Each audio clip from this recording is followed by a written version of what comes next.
दोस्तों, human online पर आपका स्वागत है।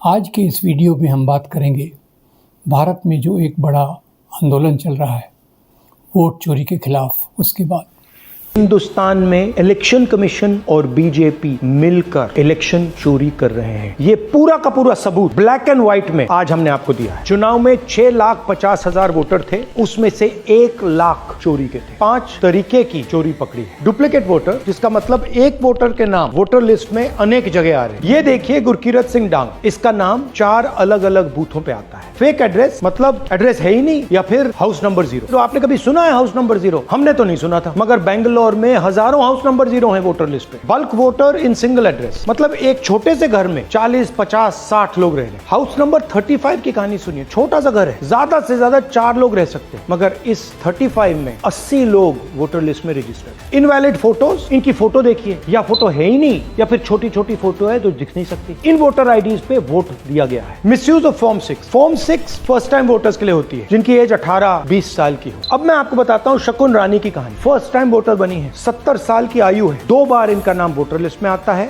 और फर्स्ट टाइम वोटर की लिस्ट में आता है। ये फर्स्ट टाइम वोटर हो ही नहीं सकती। तो क्या शकुन रानी जी ने वोट किया या किसी और ने शकुन रानी जी के लिए वोट किया? हमने ये रिसर्च सिर्फ एक लोकसभा में, एक विधानसभा सीट में की, मगर मुझ में अब पूरा भरोसा है कि ऐसी 100 से ज्यादा सीटें हैं हिंदुस्तान में। जो यहां हुआ है उन सीटों में भी हुआ है। और याद रखिए, अगर बीजेपी को 10-15 सीटें कम आती तो आज नरेंद्र मोदी प्रधानमंत्री नहीं होते, इंडिया गठबंधन की सरकार होती।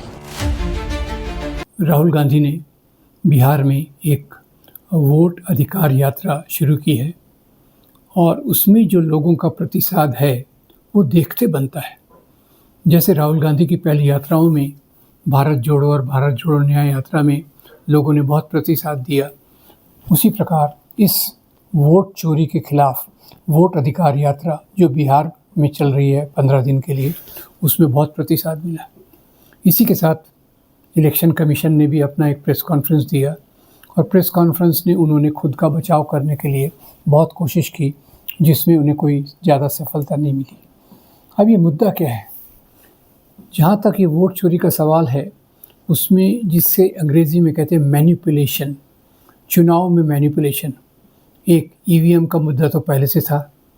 दूसरा, 2024 के चुनाव में, खासकर 2024 के जनरल इलेक्शंस के बाद निर्मला सीतारामन के पति परकला प्रभाकरन ने महाराष्ट्र के एक एनजीओ जिन्होंने वोट्स का एनालिसिस किया था, जिसका नाम है वोट्स फॉर डेमोक्रेसी, उसके आधार पर बताया कि इन चुनावों में जितने वोट डाले गए उससे 5 करोड़ ज़्यादा गिनती में आए। तो ये एक बड़ी अजीब बात थी।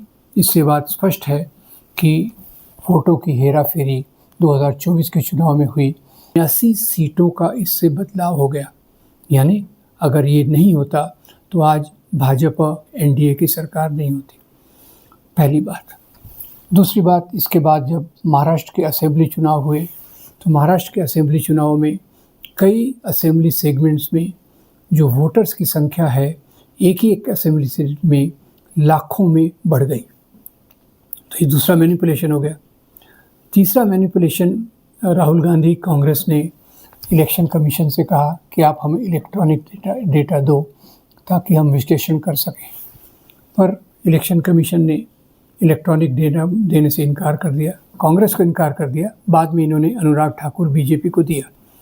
तो इसके कारण उन्होंने एक ही असेंबली जो महादेवपुरा है बेंगलोर की, उसके इन्होंने बैलेट पेपर्स इनको दिए और उसका 6 महीने तक विश्लेषण चला। उसके आधार पर बताया कि महादेवपुरा में कैसे 1 लाख वोटों की हेराफेरी हुई है। ये तीसरी बात हो गई। और इसी के साथ साथ जब ये बात चल रही थी तो बीजेपी के अनुराग ठाकुर ने कहा कि इसी प्रकार की हेराफेरी ये कुछ कांग्रेस जहाँ जीती थी वहाँ के भी चुनाव में हुई। उनको इलेक्ट्रॉनिक डेटा इलेक्शन कमीशन ने मुहैया कराया। खैर, ये बात है। इन सब चीज़ों के कारण जनता में जो एक भावना आई वो ये कि भाजपा इलेक्शन कमीशन के माध्यम से एक वोट चोरी का रास्ता अपना रही है और इसके हिसाब से ये चुनाव के नतीजों को बदलना चाहती है। ये एक बात थी। और इसमें अभी जो बिहार में SIR जो वोटों को फिर से काउंट किया जा रहा है, स्पेशल इन्वेस्टिगेशन रजिस्ट्रेशन जो लाया गया है, उसमें उन्होंने बिहार के पूरे इलेक्टोरल रोल को फिर से करने की कोशिश की है। चुनाव के कुछ महीने पहले भी इस प्रकार की वोटर्स का इवैल्यूएशन होता था, पर वो चुनाव के काफ़ी पहले और इतना इंटेंसिव नहीं होता था। पुरानी वोटर लिस्ट में कुछ एडिशंस डिलीशंस होते थे, पर यहाँ तो पूरे एक नए प्रकार से ये चीज़ को किया जा रहा है, और जिसके कारण ऐसा लगता है कि अभी तो 65 पॉइंट कुछ लाख वोटर लिस्ट से बाहर हो गए हैं, और जब ये प्रक्रिया पूरी होगी तो ऐसा लगता है करीब 1/4 वोटर्स बिहार के इस लिस्ट से बाहर हो जाएंगे। अब ये जिस प्रकार की चुनाव में हेराफेरी चल रही है, वो काफ़ी एक चिंता की बात है, क्योंकि वैसे ही भारतीय लोकतंत्र आज दुनिया के लोकतंत्र के इंडेक्स में काफ़ी नीचे है, और कई लोग इसको इलेक्टेड ऑटोक्रेसी भी कह रहे हैं। और इसी के साथ साथ जो डेमोक्रेसी की सुविधाएं होती हैं, वो धीरे धीरे कम होती जा रही है।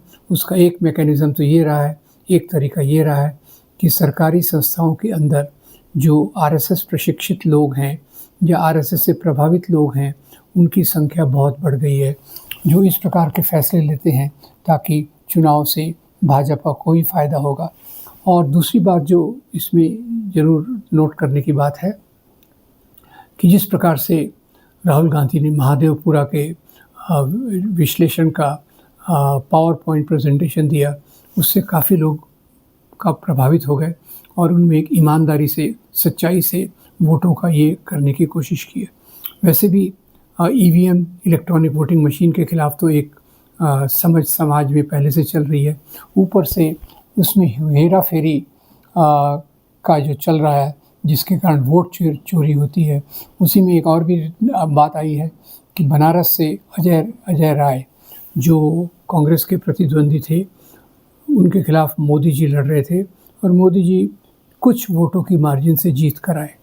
तो अजय राय ने भी दावा किया है कि मोदी वास्तव में जीतने वाले नहीं थे, पर हेरा फेरी करके ही उनको जिताया गया है।